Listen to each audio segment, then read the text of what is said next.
Picking up hitchhikers from the Hume Highway, Ivan Milat detoured through the Belanglo State Forest, saying it was a shortcut to Canberra. It was actually here that he murdered the 7 backpackers.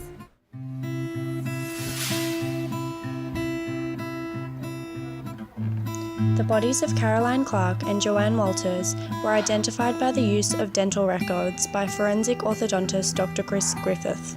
Similar methods were used to identify the other backpackers' bodies found in Belanglo State Forest. The bullets recovered from Caroline Clark's head and the surrounding soil from where she was found was identified by police ballistics expert Jared Dutton. He identified that the murder weapon used was a Ruger model 10.22. Due to the popularity of this rifle at the time of the murder, this evidence was not very discriminating. The cartridge cases were identified as Winchester and LA brands, suggesting that a .22 caliber firearm fitted with a breech block assembly may have been used. He suggested that the same firearm had been used in the murders of Clark and Nugabeya, and this created a physical link between the two sets of murders. Dutton indicated to be certain that the same firearm was used, he would have to test a suspected Ruger rifle and analyse using a comparison microscope. Jared Dutton was able to establish an evidential link between the murders of Caroline and Gabor. Even though the bullets recovered from Gabor's body were badly decomposed, he was able to use the Winchester cartridge cases to identify that a .22 caliber rifle had been used. This suggested that the same weapon was used for the murders of Caroline and Gabor. Ivan Milat's house was raided, an owner's manual for a Ruger .22 caliber rifle, a breech block assembly, trigger and several magazines for a Ruger rifle, and the actual Ruger rifle itself were recovered. Dutton fired this .22 Ruger rifle of Milat's, and the impressions etched onto the bullets and cartridge cases matched those impressions on the bullets and cartridge cases recovered from the crime scenes of Caroline Clark and Gabor Nugabeya. Boxes of LA .22 caliber ammunition were also found with the same or very similar manufacture date to those found at the Nugabeya Hapshed crime scene. The ballistics confirmed that this rifle belonging to Ivan Milat was the murder weapon.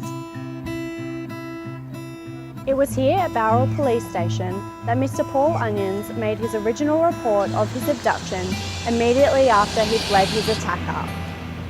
Although this was lost due to poor police management, years later this would form to be a critical piece of identification evidence that would help in the conviction of Ivan Milat. Forensic psychiatrist Dr. Rod Milton and anthropologist Dr. Richard Basham both concluded that the profile of the murderer was someone who was very comfortable in the Belanglo State Forest. They were gun-obsessed, liked to have complete control over their victim, and were very good hunters. They both concluded that the Milat family fit this profile perfectly, especially Ivan, Richard, and Walter Milat. Multiple items were found at Ivan Milat's house that belonged to the murdered backpackers and to Paul Onions. A list of these items could include Paul Onions' Next brand t-shirt, a photograph of Ivan Milat's girlfriend wearing Caroline Clark's striped Benetton top, Clark's camera, Simone Smiddle's and Deborah Everest's sleeping bags, and many other camping and cooking gear belonging to the young victims. These items were used as linkage evidence to tie Milat to the victims.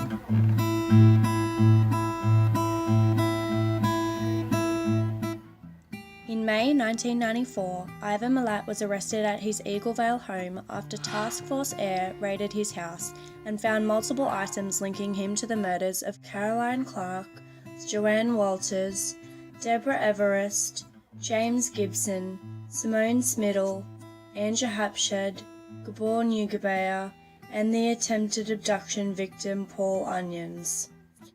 On the 27th of July 1996, Ivan Milat was found guilty of all 7 murders and the attempted abduction of Paul Onions, and was sentenced to 7 consecutive life sentences plus 6 years for the abduction of Onions, with no chance of parole.